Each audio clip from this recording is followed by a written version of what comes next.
благодаря ви много. Няма нищо по-ласкаво за водещи от минута неподправени аплодисменти. Само да разбера защо спряхте. Аз така, супер.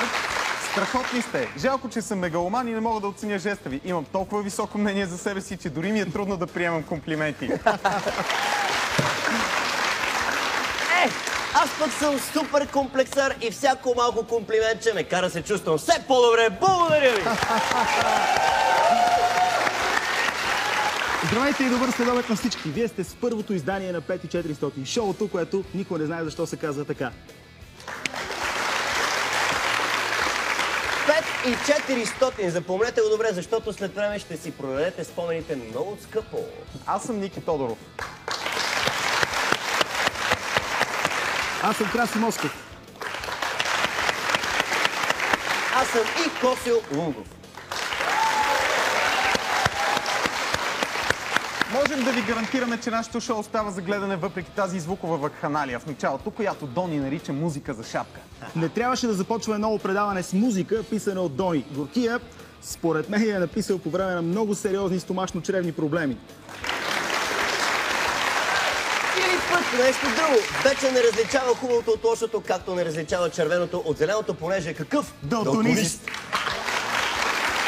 Очевидно с музиката си той просто отмъщава за нещастието, което го е споделял. Съжаляваме, Дони. Аз се сещам обаче за един доста по-дразнещ звук от нашата шапка и това безспорно е шумът от вувузелите. Наистина, световното звучи като рояк мухи. Като си пусна мач вкъщи и жена ми започва да рови в коша за букук, за да не би случайно да изхвърлила развалено месо. И все пак има светлина в тунела. Немски хакер е открил кои честоти на телевизора си трябва да заглушите, за да не се чуват вувузелите. Аз вече се обадих да го питам кои честоти трябва да заглуша, за да не чувам българските коментатори. Според мен вувузелата е доста хармоничен инструмент, просто ние не можем да чуем приятната му мелодия, защото сме европейци. Това е същото както фактът, че за китайците всички сме еднакви. ФИФА иска да забрани този гарещохото звук, защото пречел. Моля ви. Ами то вувузелата, ако пречи на играчите, то очевидно българските национали са си с 3 вувузели в главата по рождение. Аз обаче се сещам за нещо, което е по-противно дори от вувузелата. Уличните псета. Че какво има на малките сладки бъхлювци? Сега ще ти кажа какво. Тази седмица още една жена беше нападната и нахапана от кучета в Обели 1 в София. Малко по-рано, на 11-ти, друга жена беше нахапана в Дряново. Кучетата явно не са глупави, защото нападат сами жени, а не бугива работа, например. Подли твари! Моля, само не ги обиждай, защото може да се навлечеш проблеми.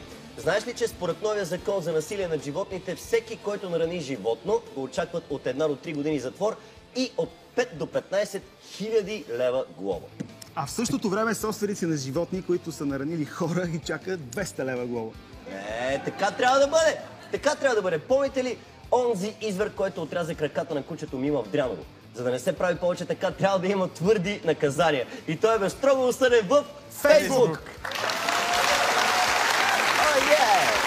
Лично аз се гордея, че безброй хора, и то предимно фенове на европейското кино и Иракли, застанаха зад Мима. Аз предлагам да направим една група във Фейсбук срещу изрода Чичо Добрин, който заколи едно прасе на Коледа. Изверг! Абсолютен изверг. Ние сме цивилизована държава и не трябва да има насилие над животните. Аз днес настъпих един гол оклюв. Надявам се утре да няма група във Фейсбук. Смърт за изверга, настъпил голия оклюв на 5 кюшета. Все пак се настъпил близък, съжалявам. Аз пък снощи убих един комар, за да не ме хванат, обаче го разчлених. Събрах частите от трупа му и ги изхвърлих в различни кофи. Гледал си Ханибал. Не ме хванаха. Това е добре. Наистина е малко тъпо, че кучетата са защитени от нас, но ние не сме защитени от тях. И това е именно заради огромната група във Фейсбук. Остава да ми кажа, че заради тези групи ще сменят и надписа на Народното събрание. От Съединението прави силата на "Аз обичам моята майка, искам целият свят да знае за това". Но да се върнем на темата. Насилието над домашната ти котка се глобява 2 пъти повече от насилието над домашната ти жена. Представи си колко трябва да ги убият Батман, който грубо пречука жената котка и дори се възползва сексуално от нея. Точно така, пречука я. Пречукая. Съгласен съм, че е гадно, че кучетата нахапаха тези жени. И не само тях, но не може просто така да ги изтребем. Коси ти доказа старата поговорка, че човек за човека е вълк, а за кучето е пич. След тези случаи на организирана престъпност от страна на кучетата, вече много ме е страх. Някоя пенсионерка, ако ми каже, че води кучешки живот, веднага ще изшибне един брадичка. Ако питаш мен, следващата жертва на бандата на четириногите няма да е жена, а Емил Велев Кокала. Момчета явно не сме на едно мнение, така че хайде да сменим темата с нещо по-приятно. Щом искаш нещо по-приятно, ето ти го. Цяла България се реди на опашка за смяна на паспортите. 2010 година сме, когато смяната на личните документи се извършва с софтуер, а за нов паспорт се чака повече, отколкото за Жигули през 72-а. Действително доста по-приятна тема. А изводът от цялата истерия със смяната на документите е, че българите обичат да се редят по опашки и това си е. Защото от МВР заявиха, че за да няма големи опашки, новите документи могат да се сменят дори след 6 месеца, след като те са изтекли. Въпреки това, Куцо, Кьораво, Сакато и Стивън Хокинг се наредиха на опашките да смеят. Никой не си гледа датата на старата карта, но кибичи по 12 часа на опашката заради страх от глоба. Нелепото е, че македонците вземат по-бързо българско гражданство, отколкото българите нови лични карти. Явно това чакане през годините за апартамент, трабан, после за олио, сирене, мляко... За мача от италианското калчо в неделя след обед. За нова серия на семейство Флинстоун. Това чакане явно вече се предава генетично, по наследство и българите обичат опашки. Аз също съм обременен генетично. И като видя хора наредени на едно място, и аз се нареждам, защото мога да се прецакам и после можете ме яд. И за да стане картинката прекрасна, няколко пъти се бъгва софтуера за смяна на паспортите, така че от номер 2000 да станеш номер 3000, после номер 5400. Пенсионерките обаче са най-доволни от тези стрилове в системата. Голям кеф. Цял ден брънкаш, че не ти дават място, ред, че нямаш вода, ругаеш по държавата, по администрацията, по Америка. Най-вече по Америка. Това е най-сладко. Пенсионерите да ругаят по Америка и да имат повод за това. Страхотно. Опашките в същото време са някакъв пенсионерски рай, в който само ромите издържат без да им стане лошо. А освен това, опашка с много роми и пенсионери, с каквито е пълно предпаспортното, страшно много прилича на римски легион, който си сменя формите. Абсолютно. И то през 5 минути. През 5 минути опашката от колона се превръща в идеален кръг, в ром, триъгълник. Паралелепипед. Освен това, българската опашка е и нещо като най-посещаваният сайт за запознанство. Хора, повтаряме. Нека да го повторим още веднъж. Ако не пътувате в чужбина, имате 6-месечен период, в който може да смените картите си, ако са ви изтекли. Това се пада горе-долу до края на годината. Ама как хубаво казахте това? Трябваше да водите обедният осведомителен бюлетин. Боже, добре, не мога да го кажа. Още теми знаете ли?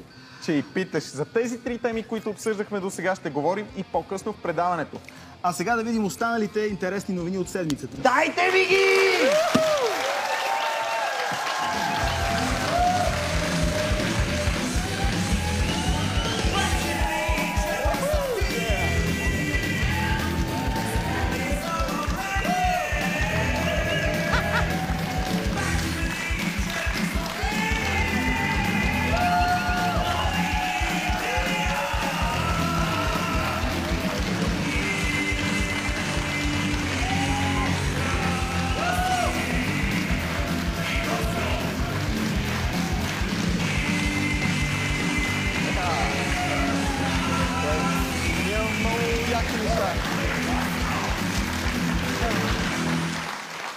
И така, както виждате, драги зрители, информационният поток е доста сериозен. Да видим какво имаме от днес. Този вестник Контрапункт, кой го е сложил тук? Прави си безплатна реклама.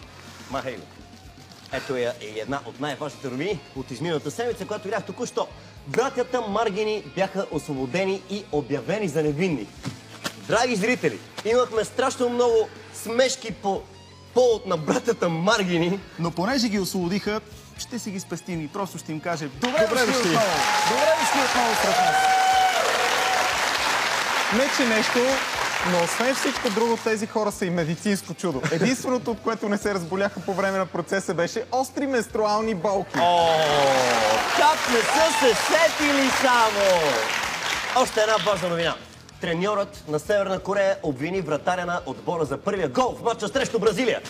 Не можем да се съгласим с това, защото знаем, че се е раздал на 100% при положение, че по време на матча по 3 дола са били опрени в тила на роднините му.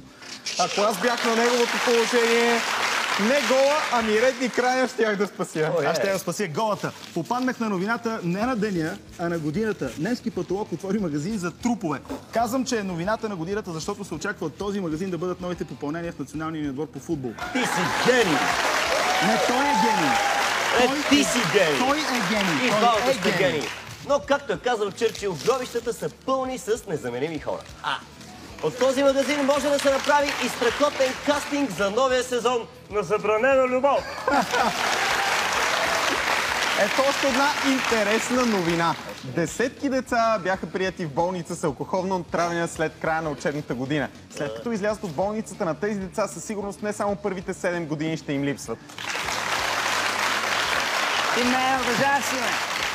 Ето още една интересна новина. Затвор грози всеки един, който напсува папата във Фейсбук. Обещавам, че само още няколко пъти днес ще спомена този сайт. Ти си фен. Хора, не си мислете, че можете да напсувате папата на български език без той да разбере. Той знае псовни на 65 езика.